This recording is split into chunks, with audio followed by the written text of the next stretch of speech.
कभी कभी दिन के शोर शराबे में हम खुद को खो देते हैं। काम, रिश्ते, जिम्मेदारियां, सब कुछ इतनी तेजी से चलता है कि हमारी अपनी आवाज दब जाती है। पर जैसे ही रात गहराती है और दुनिया सो जाती है, वही तन्हाई हमें अपनी ओर खींचती है। तभी होती है खुद से मुलाकात।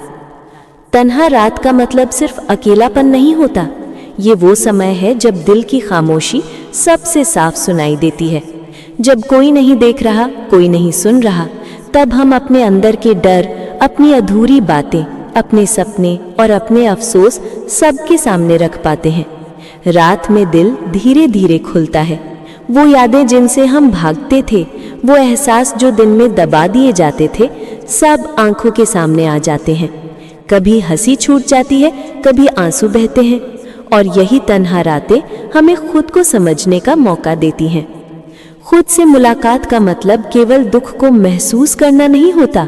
ये अपने आप से सवाल पूछना है कि मैं कौन हूँ, मैं क्या चाहता हूँ, मैं अपने जीवन से खुश हूँ। हम अपने अंदर के हिस्सों को खोजते हैं जो दिन में दब जाते हैं।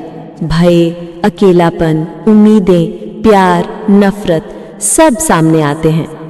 और धीरे धीरे इस मुलाकात में हम सच्चाई को अपनाना सीखते हैं कि हम पूरी तरह से मजबूत नहीं हैं, कि हम टूट जाते हैं, चुभ जाते हैं, गलतियां करते हैं, पर यही हमारी इंसानियत है और यही समझना हमें आगे बढ़ने की ताकत देता है।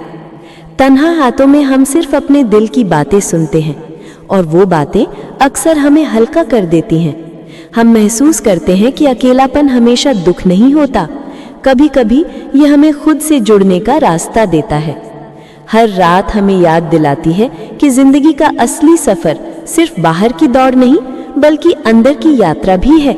जब हम खुद से मुलाकात करते हैं, हम अपने डर को समझते हैं, अपने प्यार को पहचानते हैं और अपने सपनों को नए सिरे से सजाते हैं। तो अगर आज रात तुम्हारे चारों तरफ सन्नाटा है, तो घबराना मत। उस सन्नाटे में बैठो, अपने दिल की सुनो, अपने भीतर की आवाज को महसूस करो, क्योंकि यही तन्हा रातें हमें सच में खुद से मिलने और खुद को समझने का तोहफा देती हैं। और एक दिन जब सुबह होगी, तुम्हारा दिल हल्का होगा, तुम अपनी दुनिया में फिर से मुस्कुराते हुए कदम रखोगे।